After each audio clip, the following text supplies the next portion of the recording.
So today we're working on a 2001 Buick LeSaber 3.8 liter V6, and we have discovered that the water pump is leaking, so we're going to change it. What you'll want to start with doing is emptying out the radiator fluid and draining it. So to drain the coolant, we need to remove this shroud here to get access to the radiator.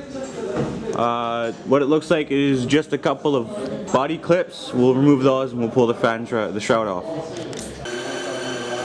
So now that we got the shroud off, we're going to drain the coolant, and we're going to drain the coolant from the drain cock because the rear and lower radiator hose is just a little hard to get at right up there.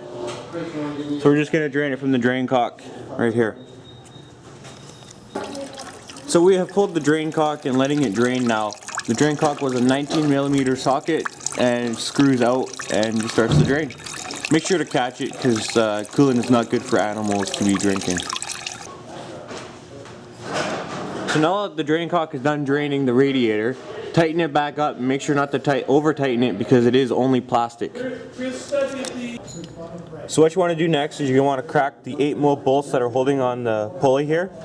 Just crack them, don't take them all the way out before you take the belt off. It'll make it a lot easier when we get the belt off.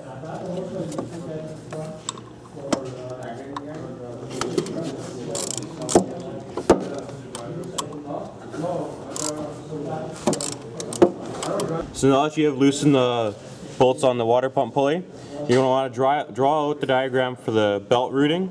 That way you don't forget when you go to put the belt back on. So now we're ready to take the belt off. The tensioner goes counterclockwise to loosen the belt, and just push on it and slide the belt off the alternator.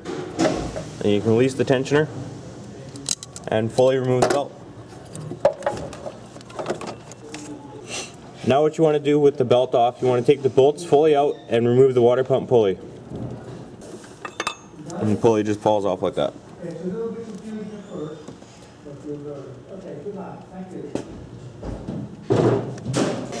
So on the water pump, there are 3/8 bolts, and there is also 1/2-inch bolts on it.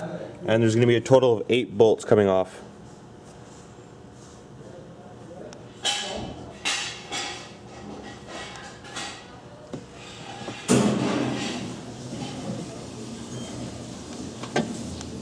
So now we're starting to take the bolts out, and you want to remember to have a pan underneath to catch the fluid that's going to fall out from the water pump.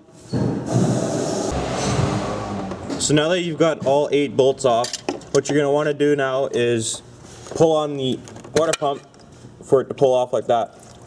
One thing you want to remember is to clean off the old gasket really well, so that way there when we put the new one on with the new gasket, it's not going to leak. It's going to sit nice and flat on there. Now that you've cleaned the surface really well, you want to reinstall the new gasket and put the new water pump on and bolt it up. Now that you have the bolts back into place, you're going to want to torque them to 11 foot-pounds the first pass, and then you're going to want to go 80 degrees for the second pass. And what you're going to want to do is you want to crisscross, that way there you don't put uneven pressure on it and causing the casing to snap. Now that we got the bolts torqued up, now you're going to want to reinstall the pulley onto the water pump and slowly tighten on the bolts. Leave them a bit loose. We'll tighten those fully down when we get the serpentine belt back on. Now that we have the water pump pulley bolts snugged up to the water pump, now you're going to want to reinstall the serpentine belt. Now that you have the serpentine belt on, now you can tighten up the 4 8mm bolts on the water pump pulley for the water pump. Now that you got these 4 bolts tightened up, what you want to do next is put the shroud back on. Now that you got the shroud replaced, bring the vehicle down and fill up the coolant and bleed the coolant lines. So what you're going to want to do now is to fill up the coolant and expose the bleeder screw, which is behind this shroud here. To get this shroud off, all you do is you twist the entire nozzle and everything here. It comes out and this lifts right off. The coolant bleeding screw is right here.